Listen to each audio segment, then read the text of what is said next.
కానీ జగన్ కి మీరు అప్పీల్ చేయొచ్చు కదా, ఎందుకంటే అక్కడ కూడా అప్పీల్ కాదమ్మా, జగన్ సమస్యల్లో ఉన్నాడు అనేది అందరికీ తెలుసు. ఆయన బీజేపీకి వ్యతిరేకంగా పోరాడలేడు, కాంగ్రెస్కి అనుకూలంగా రాలేడు. ఈ మీమాంసలోనే తన రాజకీయ జీవితం ఎట్లుంటుందో మా రాజన్న కొడుకే గాని అదే అంటే వైఎస్ రాజశేఖర రెడ్డి కొడుకు ఈ రోజు దక్షిణ రాజ్యాంగ ప్రమాదంలో పడితే కనీసం మాట్లాడలేకపోతే. నేను ఒకసారి ఇది చెప్పిన కూడా ఏదో అఫ్ కోర్స్ సాక్షిల్ని కావచ్చు, ఇప్పుడు పిల్ల కాంగ్రెస్ తల్లి కాంగ్రెస్ లెక్క అది కూడా వైసీపీనే. అవును, పొలిటికల్ స్టాండ్ క్లియర్గా ఉండకపోతే, ఎటో వైపు ఉండకపోతే సమస్య వస్తుంది. ఇప్పుడు ఇక్కడ విమర్శలకు గురిగా అండి నష్టం లేదు, కానీ కన్ఫ్యూజింగ్ ఉండొద్దు. కన్ఫ్యూజింగ్లో ఎక్కువ కాంట్రా ఉంటుంది. నిన్ను ఓడగొట్టిన పార్టీ అని అన్నారు మీరే, ఈవీఎంలకు వల్ల నష్టపోయినాం మేమని అన్నారు మొదట్లో. నేనేం వాదన పెట్టినా మీరు తీయండి.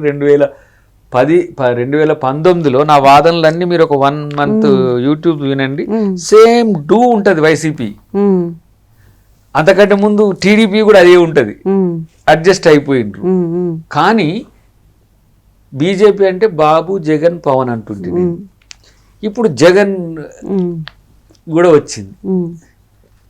ఎందుకు ఇలా బాబు జగన్ పవన్? ఇది బీజేపీలో బీజేపీ ఉంది, పవన్ ఉండు, బాబు ఉన్నాడు. కానీ మళ్ళీ జగన్ ఎట్లుంటాడు? ఆంధ్రప్రదేశ్ లో కాంగ్రెస్ లేకపోతే ప్రతిపక్షమే ఉంటలేదు అక్కడ. ఇప్పుడు ఆంధ్రప్రదేశ్ మేము విడగొట్టినామని చెప్పి మా మీద కోపం ఉండొచ్చు, కానీ ఎప్పటికైనా రాహుల్ గాంధీ గారు ప్రధానమంత్రి అయితే మీరేమో స్పెషల్ స్టేటస్ ఒడిసిపోయిన అధ్యాయం అని అంటారు, అది కాదని అంటారు. మా మేనిఫెస్టోలో, మొన్న మేనిఫెస్టోలో ఉంది, బిల్లులో పెట్టింది మేమే డాక్యుమెంట్లో. స్పెషల్ స్టేటస్ కాదు, ఆంధ్రప్రదేశ్కు కాంగ్రెస్ పార్టీ ఏ మేలు చేసిందో రేపటి రోజున మళ్ళీ మీరు ఒక్క ఓటు వేయకపోయినా సరే అధికారంలోకి వచ్చినాక ఆంధ్రాకు మోదీ వల్ల జరిగిన నష్టానికి, మోదీ గారు ఎందుకంటే 2 సార్లు వారి అధికారంలో ఉన్నారు. తెలంగాణ ఇచ్చినాక మోదీనే వచ్చిండు. మోదీ ఏదో అన్నాడు, అదన్నాడు, ఇదన్నాడు, మట్టి అన్నాడు, పాలు అన్నాడు, నూనె అన్నాడు, ఏది పోయలే ఇప్పటికీ. మొన్న 2 లక్షల కోట్ల ప్యాకేజ్ అన్నాడు. ఆ 2 లక్షల కోట్ల ప్యాకేజ్ ఎట్లుంటుందంటే నేతి బీరకాయలు నెయ్యి ఉన్నట్టు వచ్చేటట్టు దూరికనే ఇచ్చిండ్రు పైసలని.